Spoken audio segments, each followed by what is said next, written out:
is the one in the shared drive Okay, is the correct version.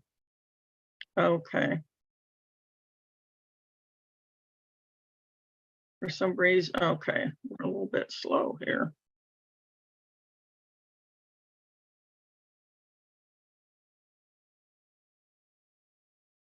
Okay. Now let's see where our. There we go. Yes. So we are ready to go. And you're saying I cannot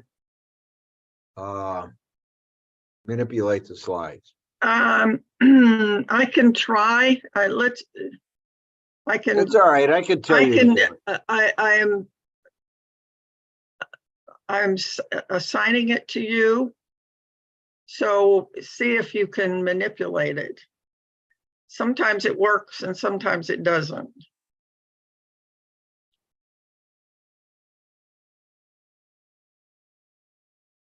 How would I know? Well, you'd be able to move the screen up and down. Oh, I'm not. Oh, yes, I am. Okay, I am. Okay. Why isn't it? Okay. Hold on. It's going, it must be going automatically. No, I'm doing it. You're doing it. Yeah. Okay, So now let's see if you can just tell me when you want to move it, Okay. I think. well, let me try right now. We got a minute or two, Okay, it says you can control the slides. but it isn't working. Okay. Stop, share, record, show, capture, raise hand, apps, whiteboards. I don't see anything that allows me to Right do it. on the taskbar, on Yeah. the right side, there's a little box that says slide control next to apps. No, I don't have it. You don't It said have it. whiteboards. It says whiteboards next to apps. Okay. I don't have that. So, all right, I'll just ask you to. So you're going to do the first two, and then I'll run. Okay, it says it's waiting for Robert Fedor to control the screen. Well, I don't know how I can do that. Yeah, well, just try moving your, moving it up and down, see if it works. I am. Oh, and it's not doing anything. No. Okay, then I'll just take the slide control back. It says you can control Score Workshop screen. Okay. But I don't know how to do it. Can't you just move? If you click on your mouse, it won't move? No. Okay. Oh, did you do that? I did that, yeah. Okay. So we'll just All have right. to live with it. Yeah, we'll survive. We've done this a few times. Yeah. I thank you for your patience. It just means I have to stay awake. Well, it means you got to monitor the chat also on the Q&A. Well, we had 21 last week. Okay, good. And if we get more than that, I'd be really surprised and happy. Yeah, me too. So, well, maybe I'll go ahead and start the webinar then. Wonderful. Off we go.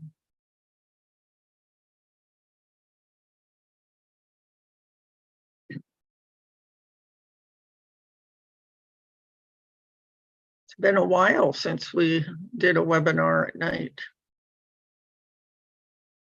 Well, it's been a while since I did one, like spring.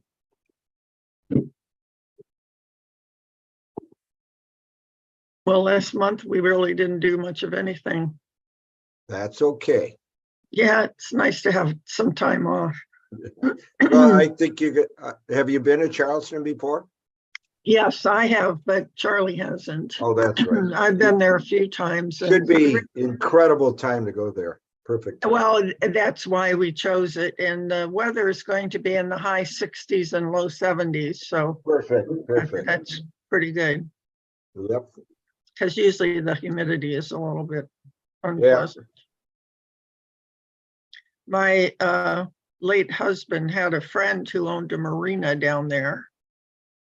So we visited them a few times. They actually lived on a boat, and it was an amazing boat. Could imagine. 3 bedrooms, a beautiful living room, and they had a child that had only lived on the boat. Oh, wow. Wow. Yeah. Well, that's one of my favorite places in the world. Yeah, it's really a nice city. I wouldn't like to live there, but it's really nice to visit. Yeah. So good evening for those of you who are joining us. We're going to wait a few minutes to allow other people to join us, and then we'll get started.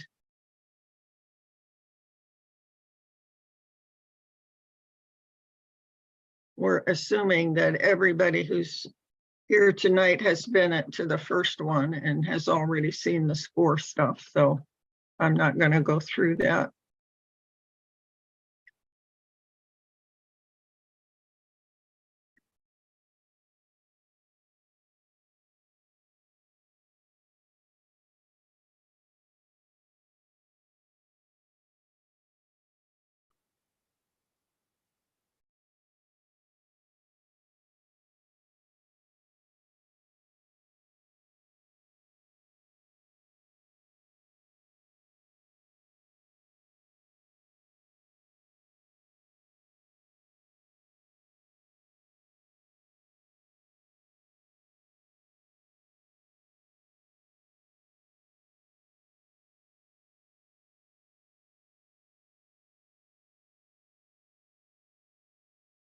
Okay, I just let everybody know they'll be getting a copy of the slides and a link to the recording.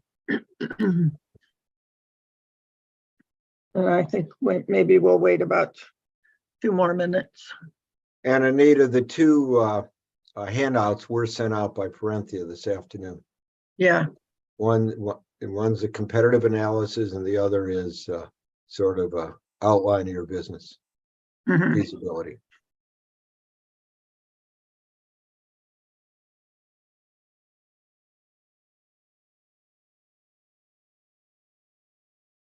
Okay. At least we have one person who got them both.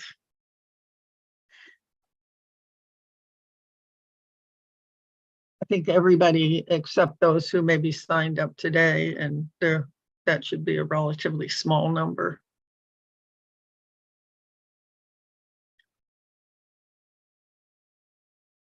So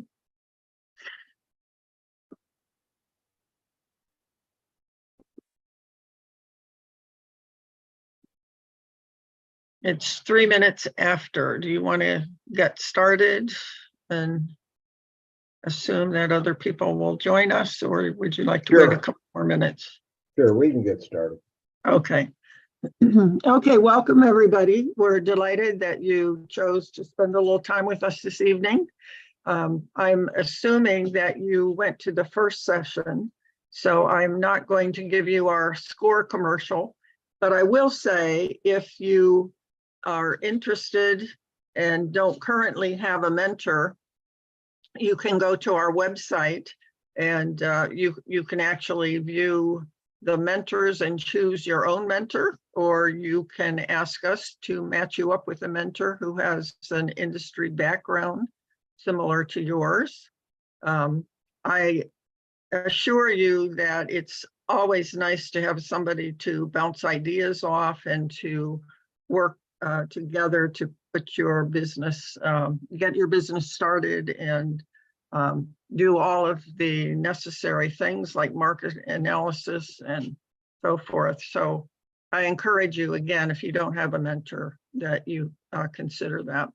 So our session tonight is the second one on business concepts, and we are very fortunate to have Bob Fedor, who's one of our senior mentors and one of our most experienced business mentors to do the session tonight, and I'm just going to turn it over to him. So it's all yours, Bob. Okay, thank you. Next slide. Next slide, Anita. There we are. SCORE is, as you know, we are volunteers in the Cleveland area. We have over 90 volunteers most of which are retired business executives. We have two services, seminars and workshops, and mentoring. And almost all our members do both. I happen to do both. Anita does both. And I encourage you to go to our website, which is www.score.org/Cleveland to request a mentor or see what other new live workshops are coming up. Or we have 77 recorded webinars on the site, and you can pick and choose what you want to learn and do. So that's who we are. Next slide. Here we are. You are in the second session of what we call Simple Steps to Start Your Business. It's targeted at startup basics and how to develop a business plan or taking your idea to a go, no-go decision. Often it's more complex than taking 5 one-hour sessions, and we strongly advise you have a mentor to talk through the issues in more detail. You can apply, go to our website, ask for a mentor at any time, and our client assignment team will assign you a relevant mentor. Now, last week was Startup Basics. Our Bob Cohen presented that. We had 21 people in attendance. Today, it's my turn. It's business concepts. And what we'll be doing, and I'll be going through an agenda, it's really getting the data you need to determine if your business idea is feasible and getting the data to put together the beginning of a business plan. Next week, Bob Cohen will be back doing the marketing plan and the basics of marketing plan. But before you get there, we hope you get a lot of data based on what we talk about today. And then after the marketing plan will be, Richard Brooks will be doing financial matters, financial planning, basically the cash flow, the P&L and balance sheet and other issues. And finally, our session 5 is how to fund your business and what are some of the options available to you. All the people who are presenting this have done it for the years. I've been doing it for over a decade, this particular present Simple Steps series. However, I would say tonight is the first time that I will embrace and describe how artificial intelligence, AI, will impact your gathering of the data and your analysis of a new business. To me, this is the most, and I'll use the term revolutionary development that I've seen in my career as a SCORE mentor, in how it takes away tedious tasks and gets you right to the heart of the matter. It doesn't replace you doing analysis and customize it for your particular business, but it does get you through the tedium of writing large amounts of information down. Next slide. So what I'd like to do, and I see we have about 13 people sign on right now. How about 2 or 3 of volunteers and tell us what your name is, what your business idea and vision statement. Anita will unmute you if you raise your hand. Well, I can just go through and let everybody, okay, allow everybody to talk. So anybody who wants to can pop up and give us some idea of what they're doing. I'll go first. My name is Florestine Claire, and I'm interested in bringing trauma-informed care awareness to communities and being able to partnership and just to bring awareness to the community on trauma-informed care. And I don't have not started anything as of yet. Now that would be a nonprofit. Mm-hmm. I was thinking on the see, I have a, Okay, I don't, yeah. Well, Okay. that's something you can discuss with your mentor, what might be the best solution for you. Oh, I Right. will definitely be calling and asking for a mentor. Good. Yes. And I missed the first session. So I'm just gonna try to stay honed in here for 2 and take Okay, away well, what I can. the recording of the first session is on our website. So if you didn't get to it, go to our website and look under recorded webinars and you will find the recording. Okay, thank you. Mhm. Someone else?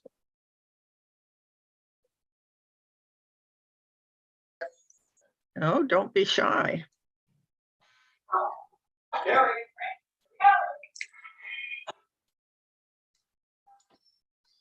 Mary? No, What's your business idea?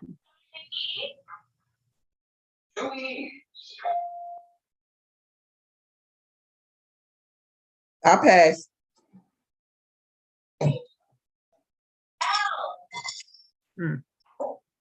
Okay, well, maybe we should just move on, Anita. Okay, Thank you. Okay, well, maybe. There we go. okay. Today's agenda, we're gonna talk about how you can capture your dream, how to do a draft to your feasibility study. We'll talk a little bit about Ann's Nursery, which for those who did attend last week, should have got a copy of that. And those who did not attend last week, we can get you that. It is addressed, we'll have to know who that is so we can send that out. Yeah. Okay, and then as I said before, we're going to talk about using artificial intelligence. Well, we just had somebody who'd like to say a few words. You want to go to Andrea Carter? Hello, my name's Andrea Carter. I am the CEO of Ladrea LLC. And what we do is we are a digital marketing agency. So I'm already in business. I am here today because I am a lifelong learner and there's always opportunities to learn, to give back. My mission for my business is to be able to work with the underrepresented community, especially women, to empower and elevate them into the next level. And so I love partnering and working with other women, especially women of color. If you're on here, I don't care what color, but especially women of color, because we do have challenges. Please feel free to reach out. We don't have to do this alone. And SCORE is here. I'm here to partner. Everything is not about monetary. I know that sometimes when people reach out for partnerships, people are always thinking about money. And I want to say to those new folks on here, it's not. You can partner with other businesses in so many ways. You just have to be open and flexible. Thank you. Well, thank you, Andrea.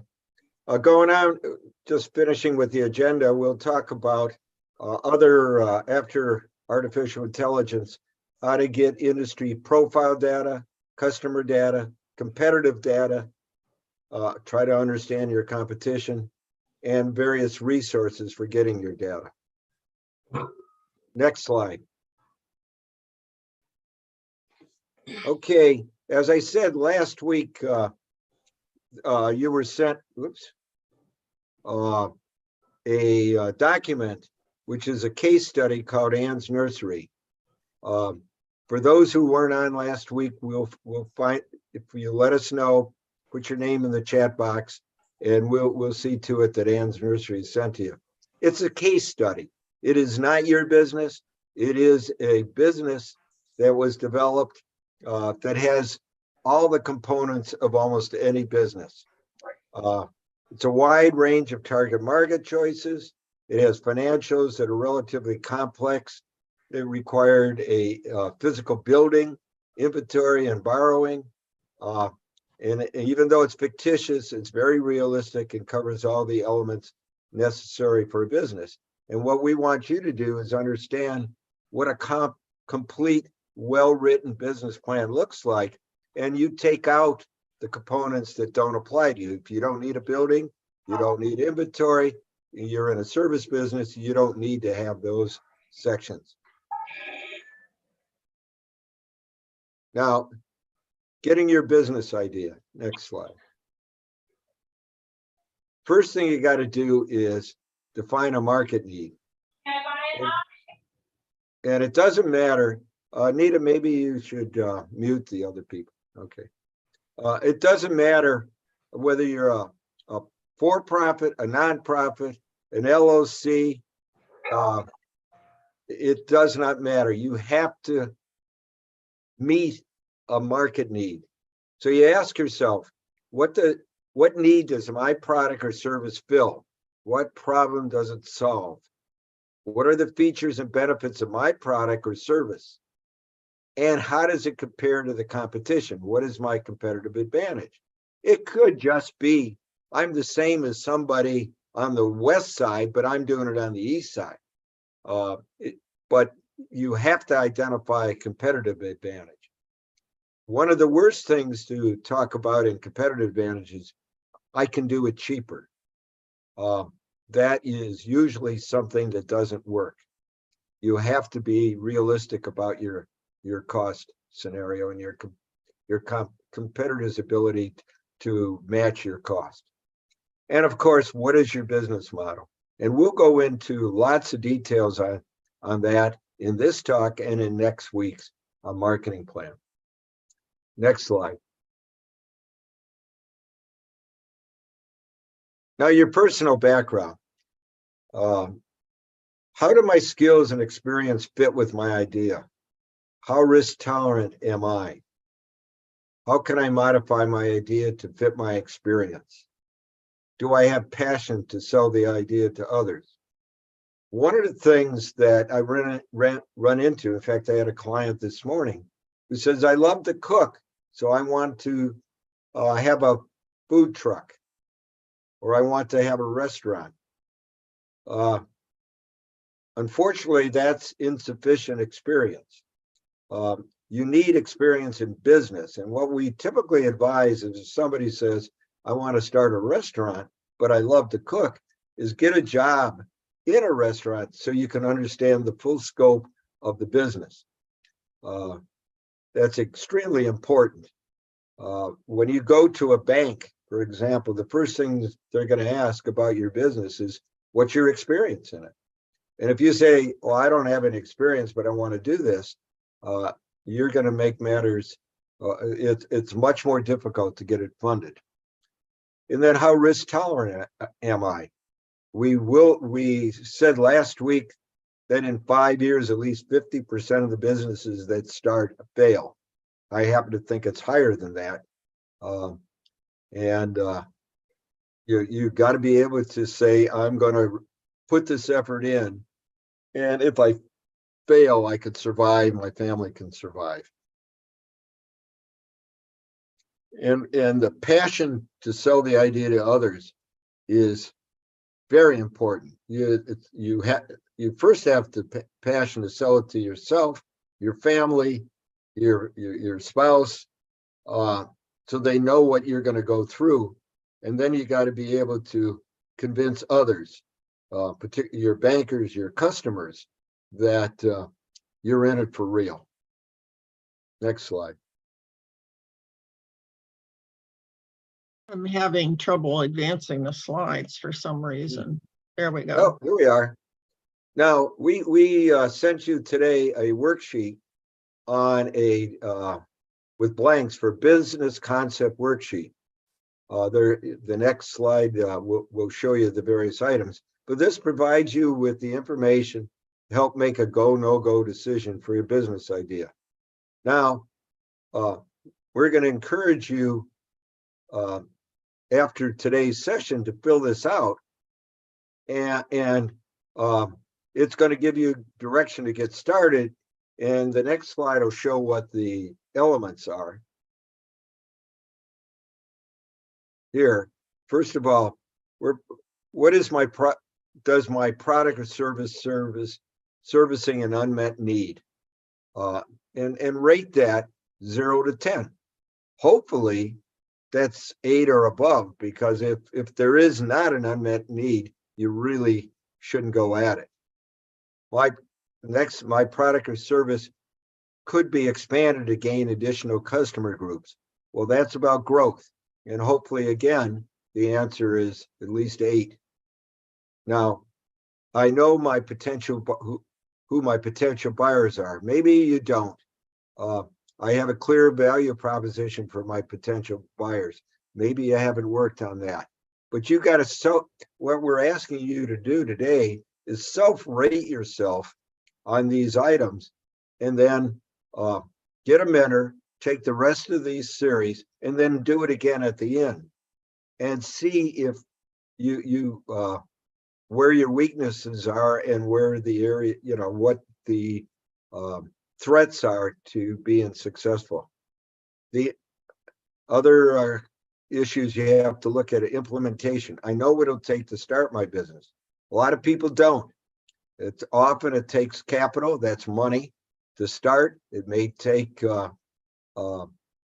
getting a building. It may take getting a license. It may take, if it's a nonprofit, you certainly have to get your 501c3. You have to know what it takes to start. And then once you start, what does it take to run my business? How do I sustain the business? And then funding. I understand what it will take to obtain funding. SCORE mentors are constantly asked, I want to get funding. My credit score is poor. I have no assets. How can I get funding? Well, it's not going to be easy, but we can explain to you what your options are and what steps you must take to get positioned so that you can get funding in the future. And that's what I have a plan to fund my business is all about. It may take several steps before you can actually fund it. And then your personal readiness. I am ready to work hard to achieve my business goals. Well, if you're working full time and you have 3 kids at home, maybe you're not ready, but maybe you are. I mean, that's up to you. Oops. Sorry, folks. And then finally, I understand the challenges ahead and have a plan to tackle them. That's the easiest one if you go through all the other items above, the other 9, because if you get through those in you're pretty good shape, then you probably do understand the challenges. Okay. Now, let's talk about getting the data that you need.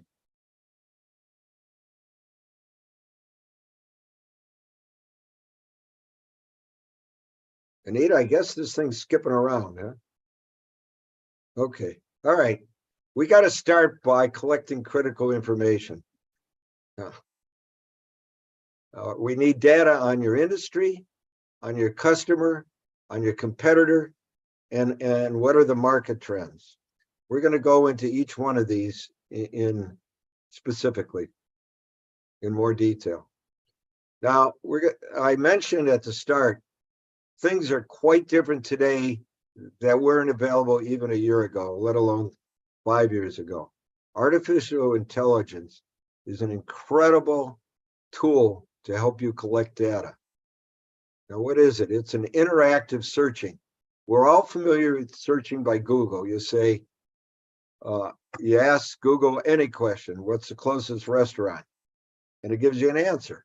Well, what AI is interactive. It's back and forth conversation that occurs. And it allows, you can step back and you let AI do the tedious task. 2 sites that are very popular are ChatGTP, which I'm sure you've heard of, and Bard. They're very popular. It's chatgtp.com and bard.com. There's hundreds of sites and many every day, more every day. Most are free, but you must create a login so they can keep track of you. What you do, and I'm going to go through 3 examples. You write a detailed and specific prompt, like a conversation, and you continue until you customize for your needs.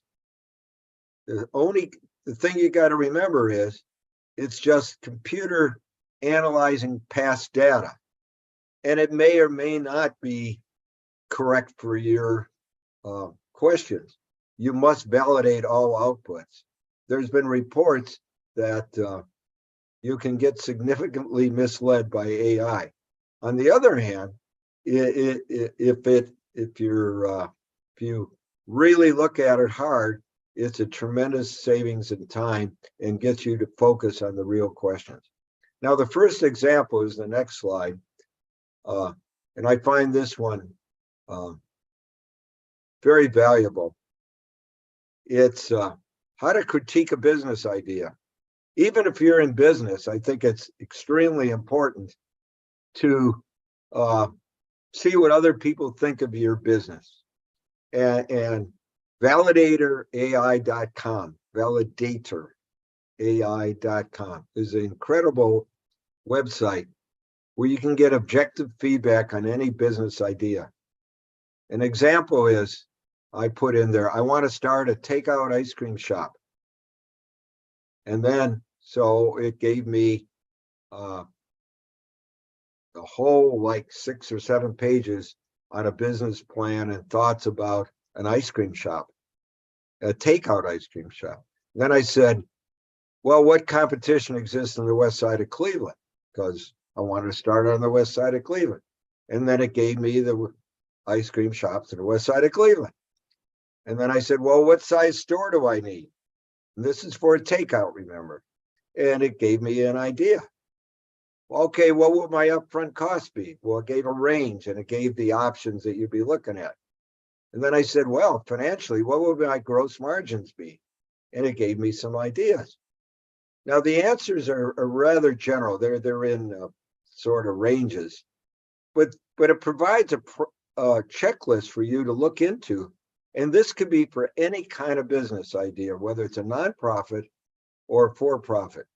I have played around with this for nonprofits, and I find it to be extremely capable of coming up with good outlines for a business.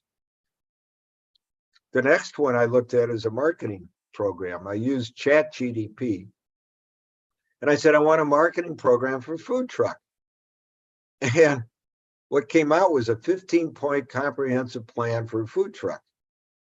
And it emphasized unique selling proposition, defined the target market, and outlined social media, website, and blog steps. This comes out after you pose these questions. It's a conversation.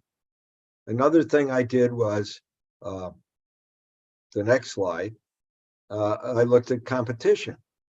And you can look at both ChatGPT and Bard work very well to find competitive strengths and weaknesses. They also can create SWOT analysis tables for your business. That's strength, weakness, opportunities, and threats. Threats are usually competition. The results will be general, but provide you guidance and allows you to go into more detail for your specific case. These are just 3 examples, and I strongly encourage everybody to learn, whatever your business is, whether you're in business or not in business, play around with this and see what is out there. This is, in other words, the entire internet database is available for you to customize the information for your particular idea, related to your idea. And this allows you to skip a lot of the hard work and how to get this information. As I said before, I frankly think this is revolutionary. And if this has been available only in the last year, I can't comprehend how in the next 2-3 years, how much more powerful this tool is going to be in developing business plans, doing competitor analysis, doing marketing plans, etc. It's there and it's basically free. So what do you want to do? You want to research your industry. You want to know what are the growth trends? How fast can a business in this industry expect to grow? Great AI question. Profitability. What kind of profit can you expect to make? What are average margins in the industry? Again, that's an AI kind of question. What are the trends? What current and future trends, whether it be demographic, economic, global, are affecting the industry that you're in? And what is the life cycle? The chart, and we'll go into business life cycle in the next slide. Ideally, you want to choose an industry that's either at an early stage in its life cycle or in the reinvention stage. Choosing an industry in the mature and declining stages makes it harder to compete. And I will add, very difficult to get funding for, because the bankers will know, what industry and what the market trends are. Hopefully, all of you folks have seen this kind of slide. It's a typical industry life cycle. It starts out, you have a startup, the industry, not your business. There's rapid growth. It's very encouraging. It reaches maturity, and then it tends to drop off and can go to rapid decline, slow decline, or it can be reinvented. I will point out three current industry life cycles that you're all probably aware of. I'll start out with the automotive industry. It became very rapid growth in the early 1900s, reached maturity, became basically a commodity, and outside of third world growth, it really started tailing off from a growth standpoint and certainly profitability standpoint. Well, it's been reinvented. And you know why it's been reinvented? Because now electric vehicles are coming out. The fastest growth segment in the world or in this industry is in electric vehicles. Whether it will continue or not is a different question, but right now it's being reinvented. And I would say, let's step back and look, that's the automotive industry. Let's look at a bicycle. A bicycle has been around before automobiles, and it hasn't really changed. Oh, we got mountain bikes, we got high performance bikes, etc. But what's happening again? There's battery assisted bicycles, and it's being reinvented.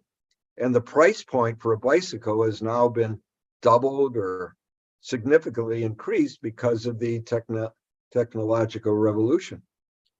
And the third one is, again, related to electric vehicles, is, and I have a client who's been in the business for 20 years as an electrical contractor. And it was at maturity, particularly in Northeastern Ohio. You need an electrician or rewire, if you need a 220 line for a dryer or something like that, or new homes, etc. It's very mature business. Well, what's happened in the last couple of years? Again, electric vehicles. So my client's got hundreds of opportunities for EV charger installations. So that's a reinvention. So you got to be alert in mature businesses to what is, reinvention, and you want to be in the reinvention state or in the startup in the beginning, but that usually takes a brand new technology and it usually takes a lot more capital. So you must understand where you are. Let's take restaurants. Restaurants are mature, but there's always reinvention. Drove by one the other day, a Colombian vegan restaurant. Now that's one that I have never heard of. I don't know what the customers are, but that's pretty new to Northeastern Ohio. So, but you got to be different. You got to separate yourself from the competition. Next slide. Defining your business. Now, this is a set of data that we'll be talking about. It's your NAICS NAICS code number that you absolutely need. You need it for your taxes, and you need it to get data. There's another database called RMA, Risk Management Association, we'll talk about. There's a lot of data in your industry through various trade and professional associations. And as I said before, by understanding your growth and life cycle, and you have to get understand the trends in your industry. Next slide. Now, your NAICS code, believe it or not, every business, this is for-profit businesses, there's an NAICS code, and you must figure it out. For Ann's Nursery, it was code number 11421, which the description's given here. U.S. industry comprises establishment primarily engaged in growing nursery products, et cetera, et cetera. But there, you see there's a lot of detail on that. And your business may well have more than one NAICS code. And you must define those. And often you're requested on your taxes and on your, by banks, et cetera. And if you're getting a loan, what your NAICS code is. You get that, and we'll talk about it later through the census website, U.S. Census website. Next slide. Your target markets. Who do you serve? Are you serving retailers, consumers? Are you B2B, B2C? How many customers are there in the market you're targeting? Not globally, not US, in the market you can realistically target. Bob Cohen next week in marketing will get into a lot more detail on that. But you got to be realistic on what market you can actually reach. What income level, what's the ability to pay? Makes a difference if you're selling something in Beechwood versus East Cleveland. It's the demographics are different, the income levels are different, and you have to understand how to price in the market that you're working with. And what is the lifestyle? And what are the habits of the target market? You have to spend time to understand these things.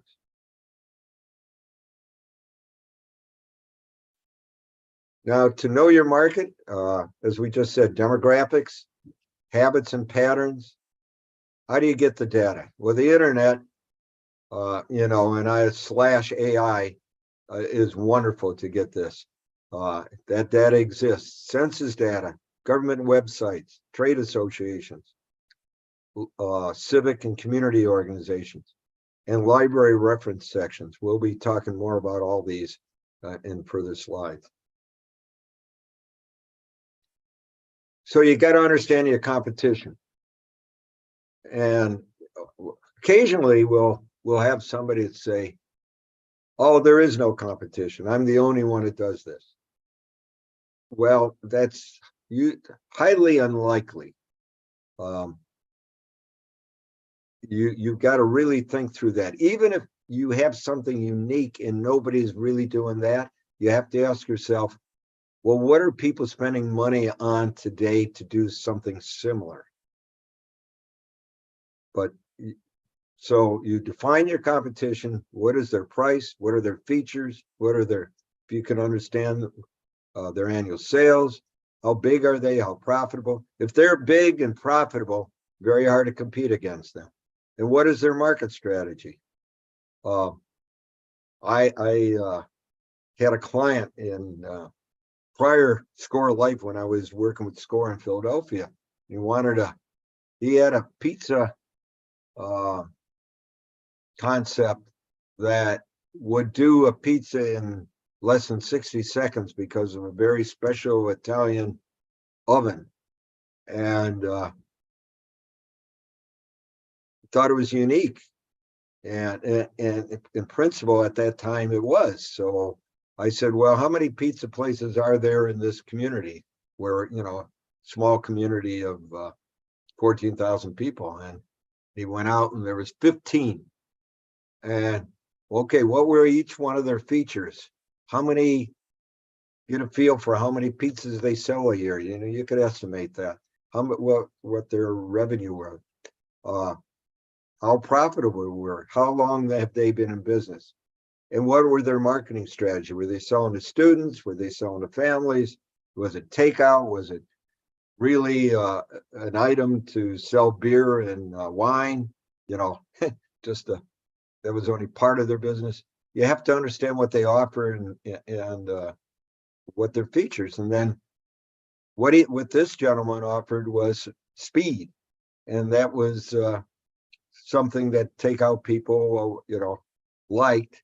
But there's very high capital investment for this very hot oven, expensive oven. And ultimately, unfortunately, he put about $150,000 in, and it failed within 6 months because that speed wasn't as important to the customers. Now, the competitors are great sources of data. You go out and you talk to the competitors. You go in and you buy their products. You rate their services. You talk to the competitors' suppliers. Who supplies them? What what their attitude is toward your competition. Always trade associations or neighborhood groups of businesses then that will talk about what they're doing and how they're doing. We'll talk about RMA. I think it's the next slide. Anita. No, it's not the next slide. Okay, we'll get to RMA. Competition. What's their size? What's their product, service things? Who are their suppliers? What's the availability? What's the reliability? What's their business risk? How long do the products stay? How often do they have to change their product? And are there legal and environmental issues around a particular business or service? There's a lot of businesses that have legal and environmental issues, and you have to be fully aware because that usually means there's extra cost. Product longevity is very important also. How often do you have to change your product to keep up with the competition? Is it ever changing or is it pretty stable? This is very important, and it may be it's a huge cost issue if you constantly have to be revising your product to keep up with your competition and the market demands. Best way to research your competition is you can ask them directly. Particularly if you find a distant competitor, if you know somebody in Akron that does something like you want to do in Cleveland or in Toledo, you go out and talk to them. You're not a risk to them, and you understand what their strengths and weaknesses, what they're doing, what do they think of the future. That's the most important question. What's the future going to be? And you could ask mutual suppliers. They know who's doing well, who isn't. They want to sell to you, so they usually are very open with information about your business and your market. You can ask the competitors' customers. People go into your competitors. That's your future customers. You want to steal them. So you could figure out a way to talk to them. What do they like about whoever they're buying from now? What don't they like? What's the opportunity? And of course, you could be a customer. You could buy from any of your competitors. Join a trade association where you can talk to other people in the industry. And nowadays, check the competitors' websites. How are they marketing? How are they pricing? How often do they change their products? What demographics are they after? How much do they sell online versus in a store, et cetera, et cetera. And what I strongly encourage you to do is, in a very old-fashioned way, is collect a notebook, whether it's a digital notebook or a physical notebook, about everything about the industry and about your competition. The more you get, the more you go over it, the smarter you'll be how to price, how to position yourself versus your competition. The thing you have to remember, though, on competition is that it's dynamic. Your competitor today may be selling at X, and tomorrow it's X minus 20%. So that you have to constantly reflect on your competition. Now, income demographics. Now, every zip code in the Census Bureau has this. You can find the number of households at various income levels. Now, if your service or product is at the low end, you have to look at how many people are in the low end. If it's at the high end, you look there. If it's across the board, for that zip code, this is how many potential households you could sell to. In this case, for this zip code, there's almost 18,000. The sweet spot is right in that 35 to 50,000 middle class, up to 75,000, I would say. But there's a lot more 150,000 over than under 15,000. So, I mean, this exists for every zip code, and you look at if you're selling in that zip code, how do you determine who you're going to focus on? Is there enough to support your business and your pricing? Now, I mentioned RMA before. This is not an eye chart. I'm not going to ask you to try to understand this. It's risk managed associates. This data is collected by the banks and by various trade groups to understand all the companies in the United States that they can get the data on. And it's almost all of them. And what they do is they categorize both historical data and current data by size, small companies, mid-size, larger size. And they'll tell you things like what their profit is before tax, what their net sales are, what their gross profit is, what their balance sheet looks like, cash and how much inventory they cover, how much tax they pay, what's typical debt they have. And you may say, why does this count? Why does this matter? Because if you go to a bank, the bank has this data.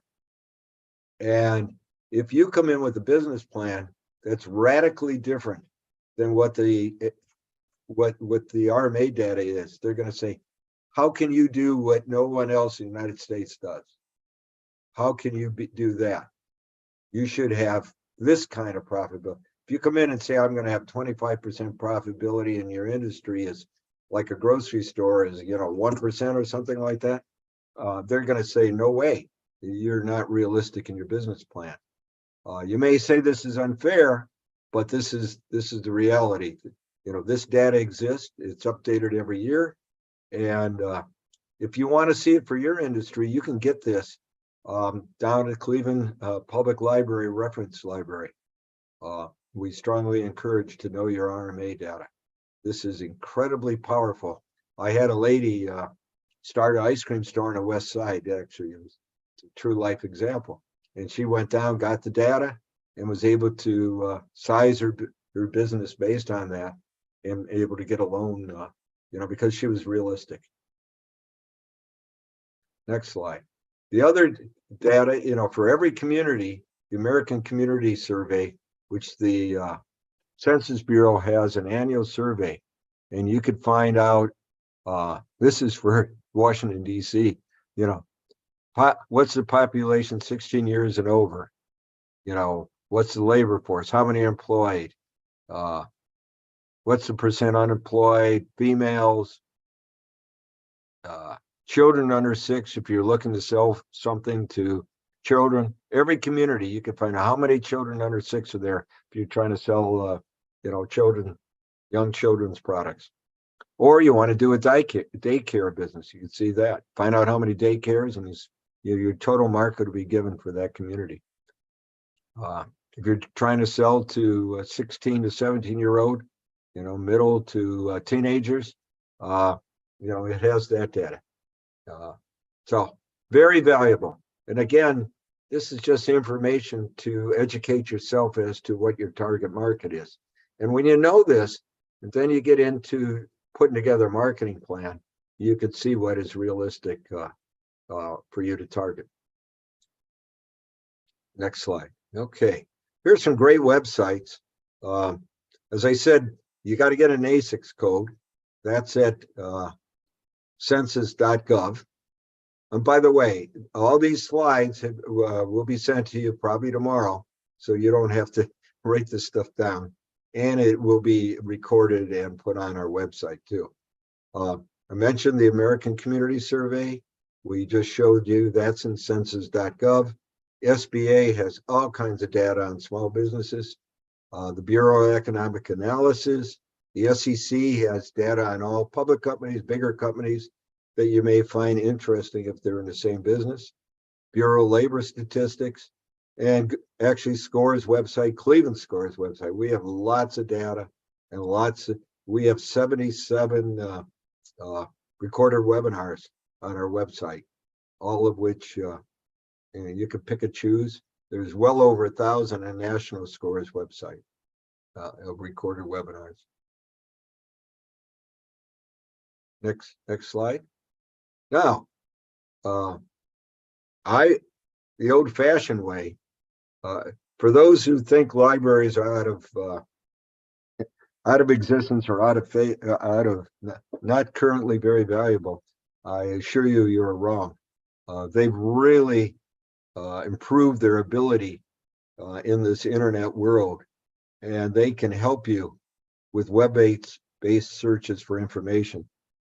There's usually in almost all libraries a reference librarian, or business librarian. They will direct you to what tools to look at. A lot of SCORE clients it used to be called Reference USA, now it's called Data Axle, sort of a strange name, but that includes incredible amount of data on almost every company in the United States. They can get you to trade industry publications. They always have magazines like Inc. magazine that is good for entrepreneurs. But get to know your local reference librarian. You will not find a better one in the United States than the Cleveland Public Library downtown. And there's a website, there's a link to it. And in fact, on our website, there is a webinar recorded, one of the 77 that we've recorded, that is a webinar just on resources at the Cleveland Public Library and how to use them for business. We all need help. Nobody knows everything. The reference librarian should be a great assistance to you.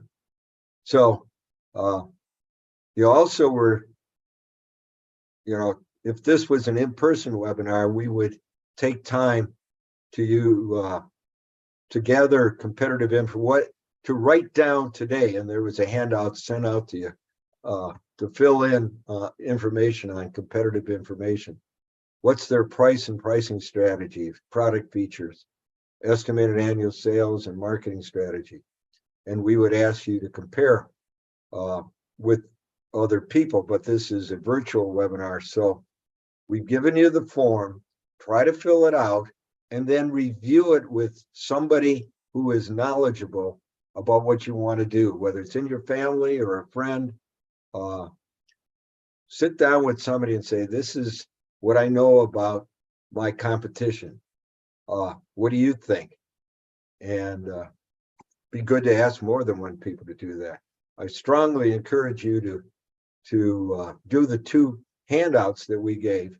One is to assess where you are and the 10 critical questions on starting your business. And secondly, what do you know about your competition? You do that, you get a SCORE mentor, and you're way ahead of the crowd. And what we don't want you to do is go into business without knowledge of the challenges ahead of you. Next slide. Basically, we have now completed the part 2 of our business concepts. Again, Bob Cohen will be doing the marketing plan next week.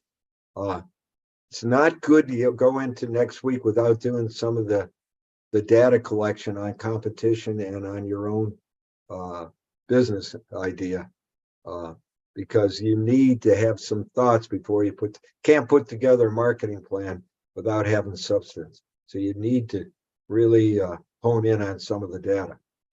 Now, I think, Anita, we could open up for questions. Okay.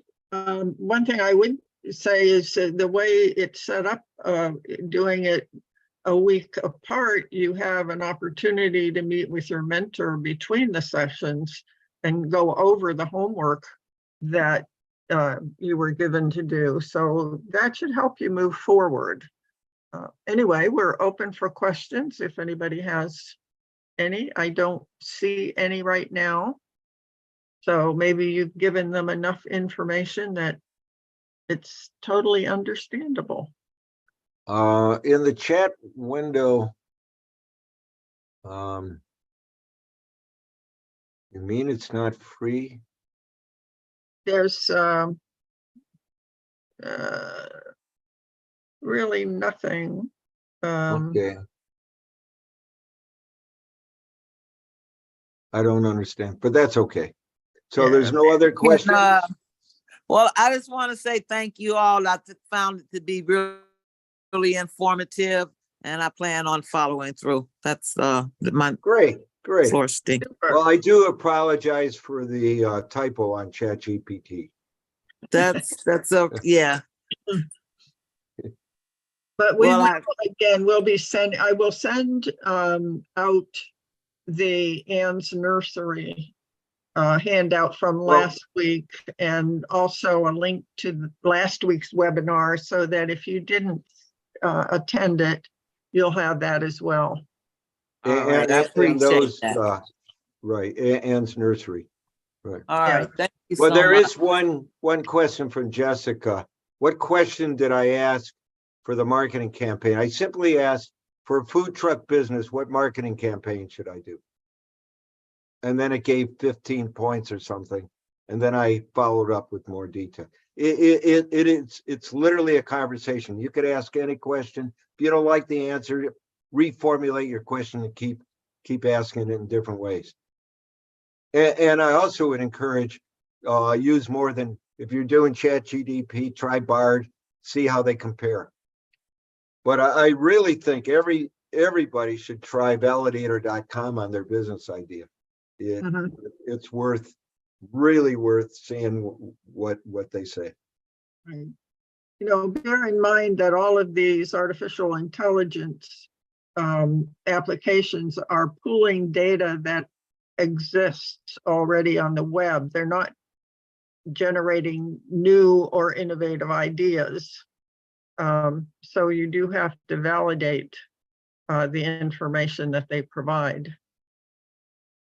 Okay, there, Leslie, to research international clients, could one use SCORE for assistance, or should one use the International Trade Administration? We actually have a mentor who has experience with international business. So you might want to consider asking. Well, I personally did most of my work experience international. So, Okay. you know, it depends on your business. For me to answer that question, I'd say it depends on your business, you know. But the internet, you know, you certainly can say in South Africa, you know, how many manufacturers of polyethylene are there? You know, you could find out almost anything for everybody. I don't know about China, but Probably but not. yeah. So, But you'd be surprised. You certainly can get a lot of international information. right. I actually had a client from Australia. So it was interesting. So Well, somebody just tried Validator AI and found it to be interesting. So, well, again, yeah, you've got to be interactive with it. You can't just put in a question and get all the information you need. You have to look at what it provides and then follow up with more defining questions until you get a result that is meaningful. it'll still only be basically an outline. You must customize for your particular neighborhood or a particular product or service. But it does provide a huge advance from starting with an empty piece of paper. Right. And so many of our clients are dread the thought of writing a business plan. Right. So, you know, page after page after page. Well, this will print it out pretty quickly and you have to fill in the dots. Right.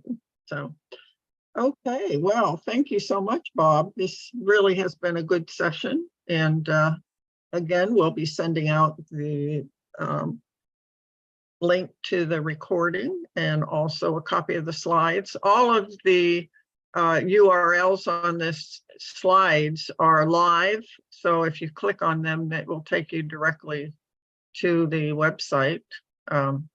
So that should be helpful. And let's see, one more chat here.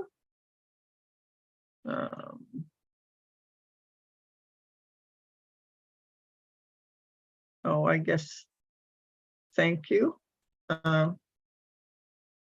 All right, so anyway, I hope that you found it useful, and we'll look for you next week at the next session. Same time, same place. That's absolutely true. So enjoy the rest of your